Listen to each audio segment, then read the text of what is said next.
Good evening. Welcome. How you doing?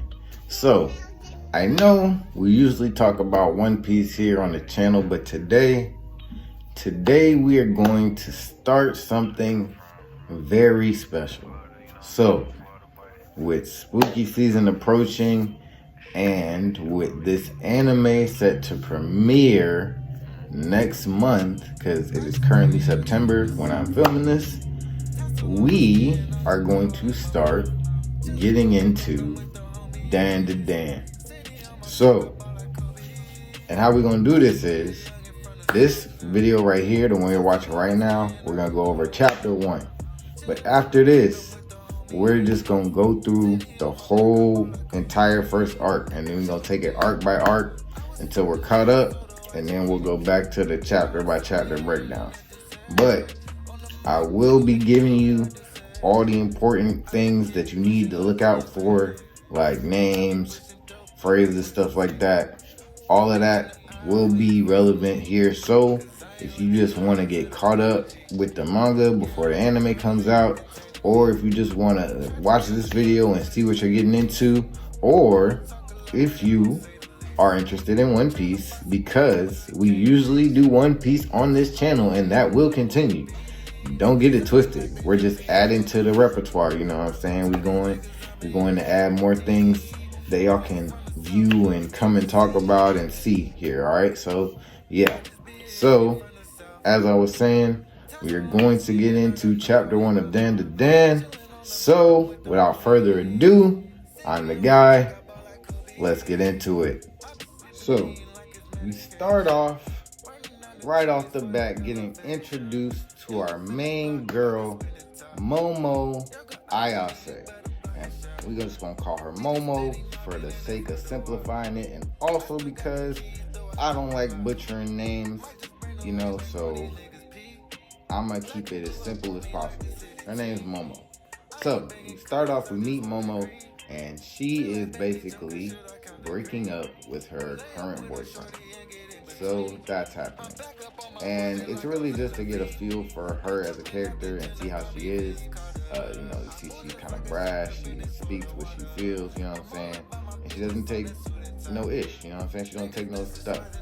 So that's that. We introduce to her, that occurs, and then we cut over to her being at school, and she's talking with her two friends. These are two reoccurring characters, but we're not going to get into them right now because it's more just to see, like, okay, yeah, she has these two friends, she goes, she talks to, and she can actually, like, tell they know her. So, or they know her to an extent, but we'll get into that later. But yeah, so they're talking, and she's basically talking to them about her guy troubles or whatever, and they're saying, like, oh, well, you know, why'd you even go out with him or whatever? And she's like, and this is important, she only went out with him because she kind of looks like this actor, and this is a real life actor. His name is Ken Takakura, but he kind of looks like him, and that's what attracted her to him. And we see him pictured in the panel, you know, it's a good illustration of him, like really good actually. And that's another thing I want to talk about. We're going to talk about it toward the end of this, but the art, so nice. But yeah, so they're talking, she relays that to them, you know, they have that out, but then we cut to her later on, just wandering the halls, you know, still lamenting her troubles or whatever. But as she is wandering the hall, she walks past a class, and in this class, we see our main guy. And throughout this first chapter, we just gonna keep calling him our main guy, but just know he's our main guy, you know. He's sitting there, he's reading, he's off to himself, and he is getting teased. People are throwing stuff at him, and, you know, saying stuff to him, and he just goes back to reading. And Momo sees this, and she actually comes in, pulls up a chair, and she starts talking with her. You know what I'm saying? She's like, oh, okay, you know, she's intervening. She looks over and she's like, oh yeah, you know, niggas like that, they lame or whatever, you know, don't even worry about it.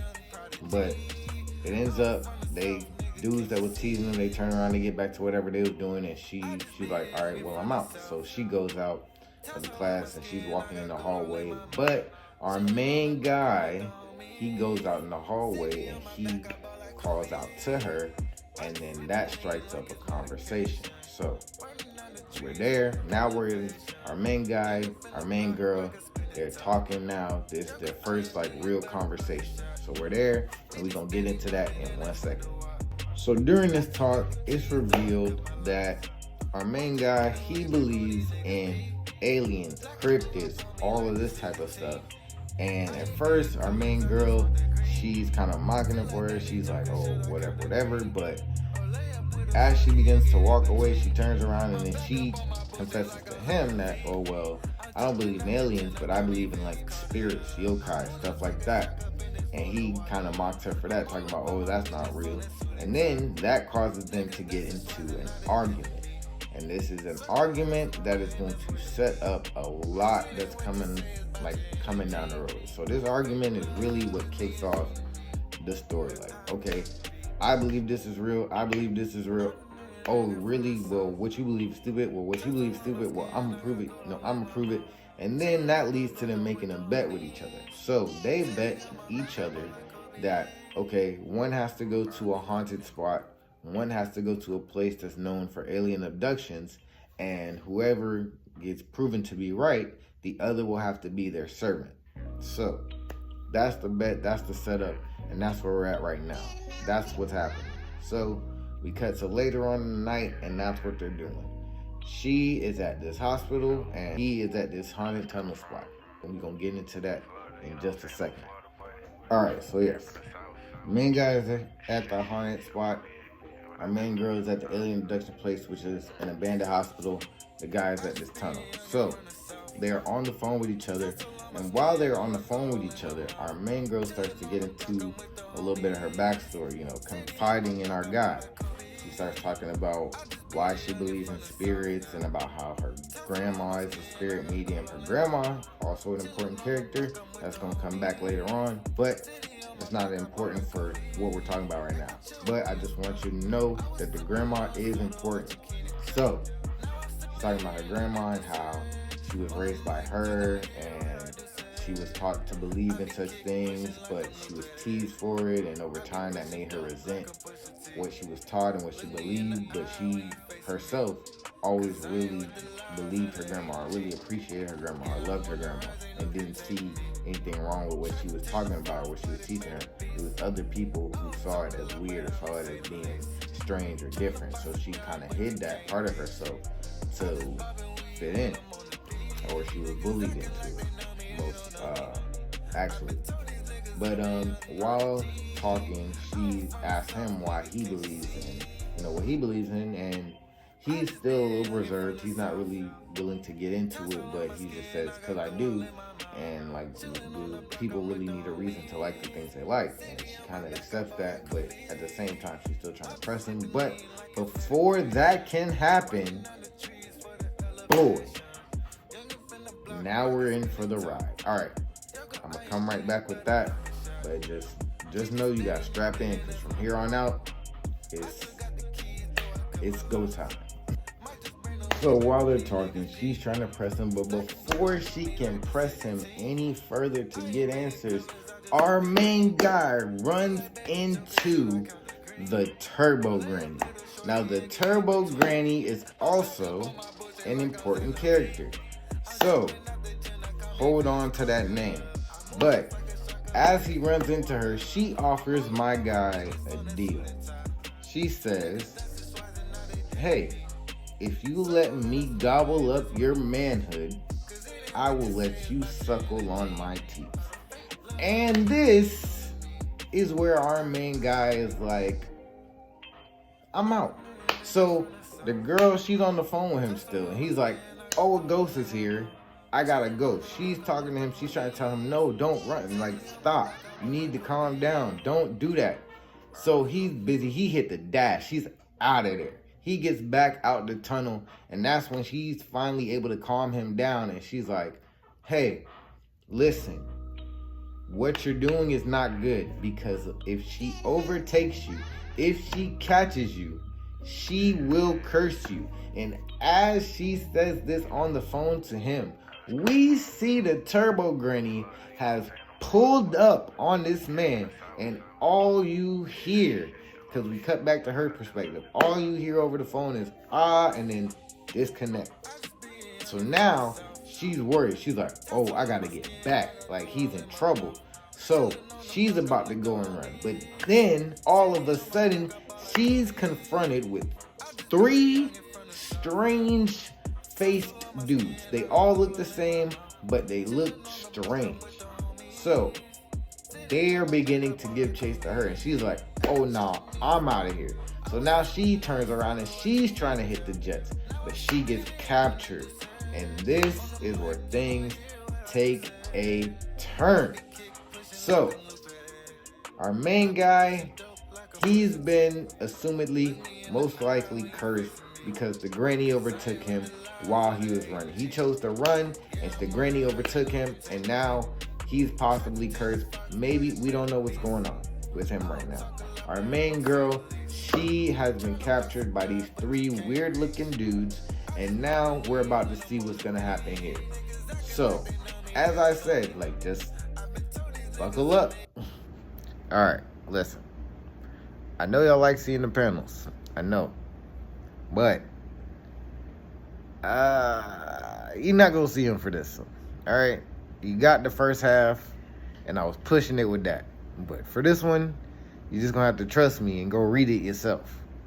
When I do the arc overviews, I'll provide pictures, I'll provide panels of key moments in the arcs, because I can do that, doing it that way. But if we go in chapter by chapter, there's just gonna be some times where panels just not gonna be there. And if you've read it, you know why. So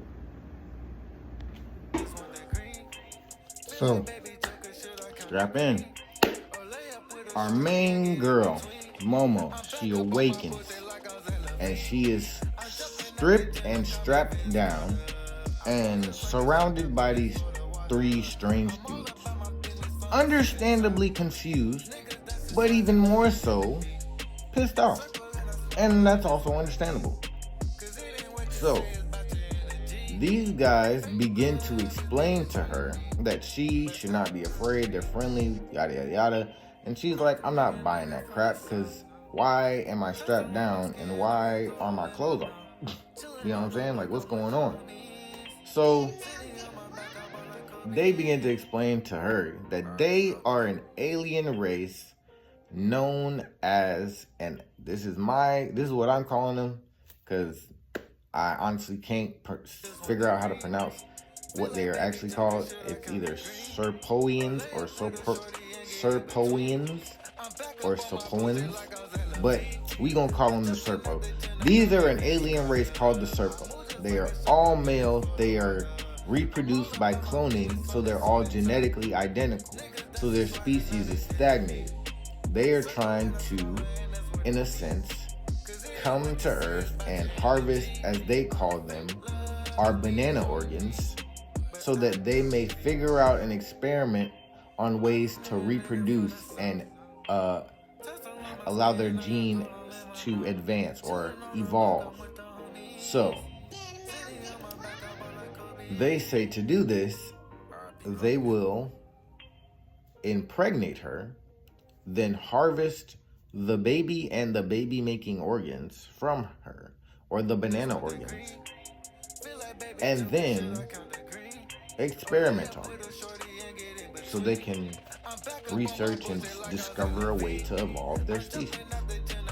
So, understandably, Momo is not with this. Momo is incensed, and she's fighting back. She's like, nah, I don't want to do this. But the Serpo have an ability to use psychokinesis, and this has various different powers attached to it, like, telekinesis, like just mind powers, basically, spirit/mind powers.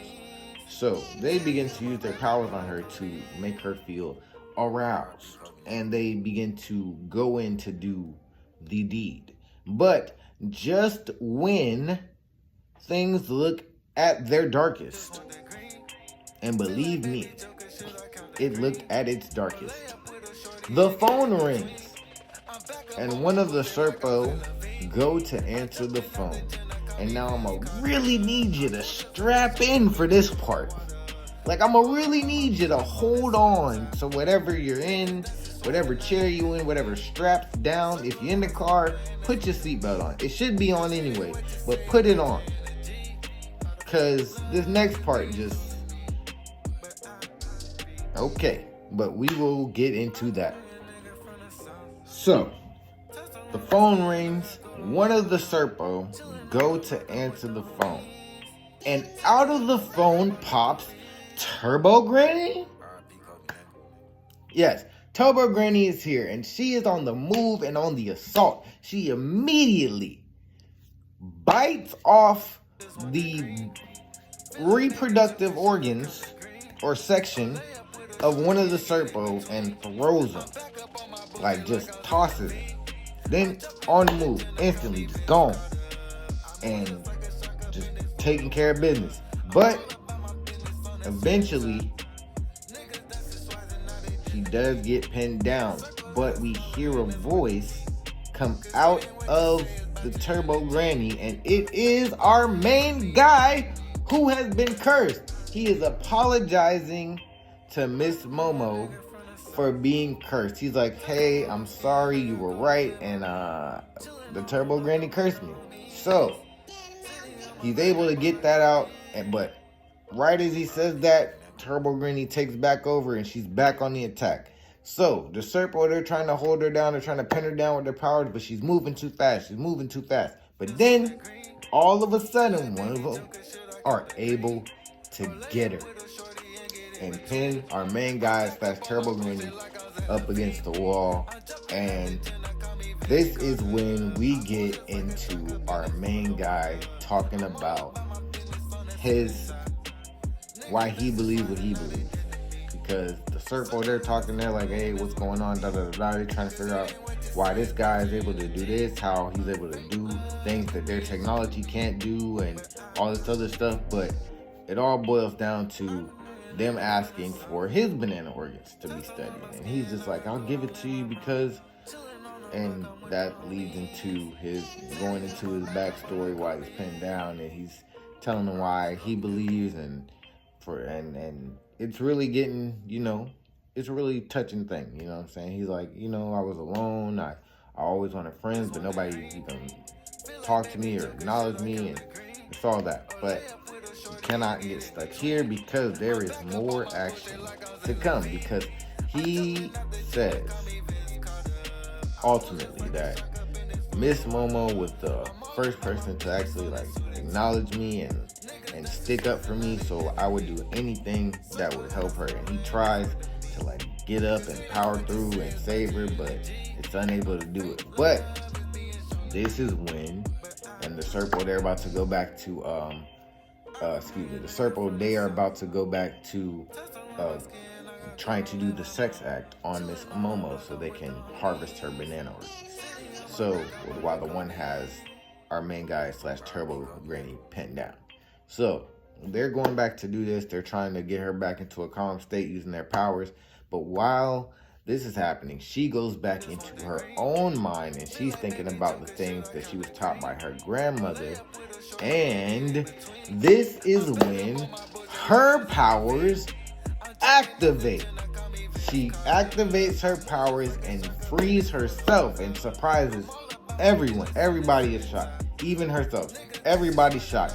But she realizes, hey, I have powers, I can fight back, and it's thanks to my grandmother I can fight back. And fight back is what she does as she kicks this Serpo through the side of the ship that they're in. Because apparently now they are in a UFO. So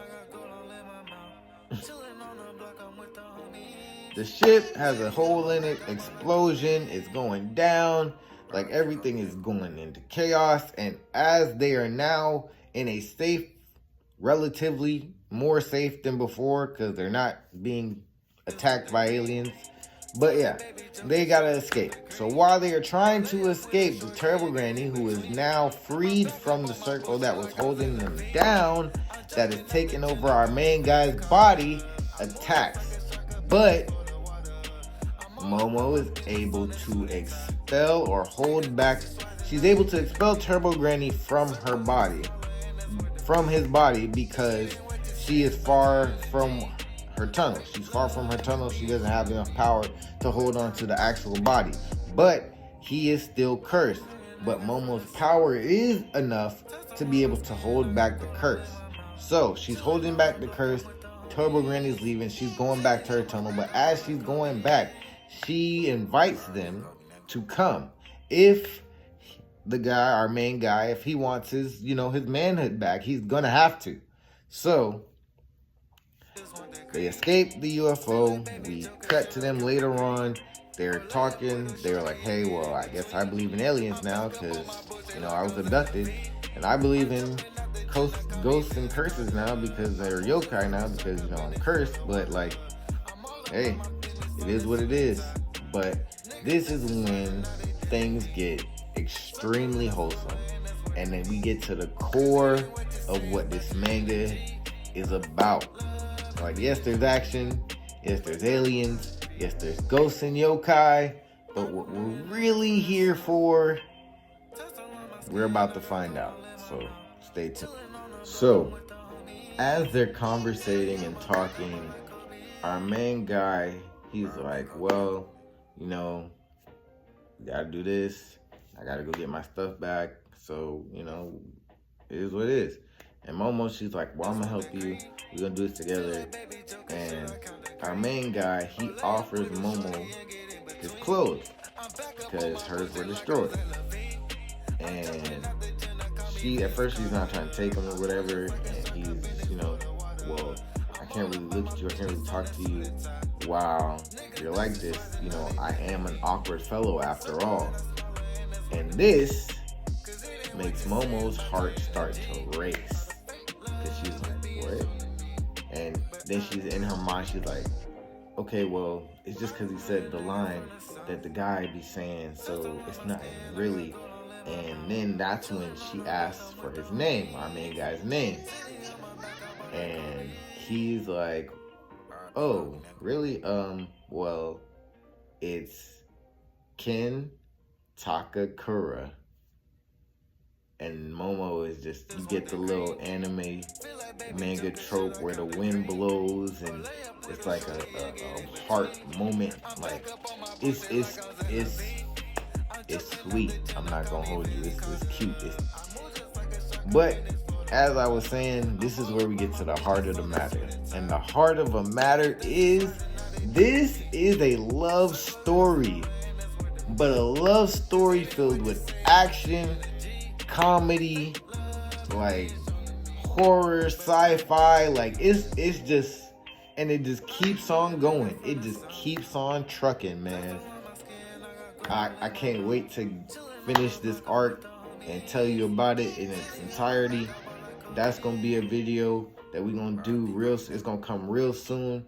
But like, man, let me tell you, and that's where chapter 1 ends. But yes, Dawn to Dawn, it is a great manga. I started it late, but I read it through all the way. I caught up, and I was like, you know what, I should, with the anime coming out, I should really talk about it. You know what I'm saying? Like, get it out there. I know it's out there, but like, I just want to talk about it because I love it personally, but also I feel like more people should know about it and know it's coming and know like what they in store for it. You know what I'm saying? Like, it's wild. It's 100 miles an hour and it's not gonna stop. But there are moments where they're real heartfelt, and at the core, it's like really low-key a love story between these two characters, and it's great. Like, it's real great. But that is all for this breakdown. Like this right here, I told you this is just gonna be chapter 1. We're gonna come back with the rest of the first arc, that Turbo Granny situation. But after that, we're gonna keep pushing. Because, hey, the anime coming out real soon. If you want to get caught up to where you can go and pick up the manga, do that. I don't suggest that you not read it and just watch these videos, but, like, read it. If you want to, like, know what you're getting in store for, some people like to know what they're getting in store before they pick up a book and read it, or pick up a manga and read it. So, like, If you just want like a brief overview or like some details or hitting on like what's really happening in here or what you're in store for, hey, I got you. So, once again, thank you. I'm the guy. This has been the Dan Chapter 1 breakdown. So, we're going to keep it rocking. And next time, we're going to come with the rest of that Turbo Granny arc. So, thank you. Don't forget to like, share, comment, subscribe. See you next time.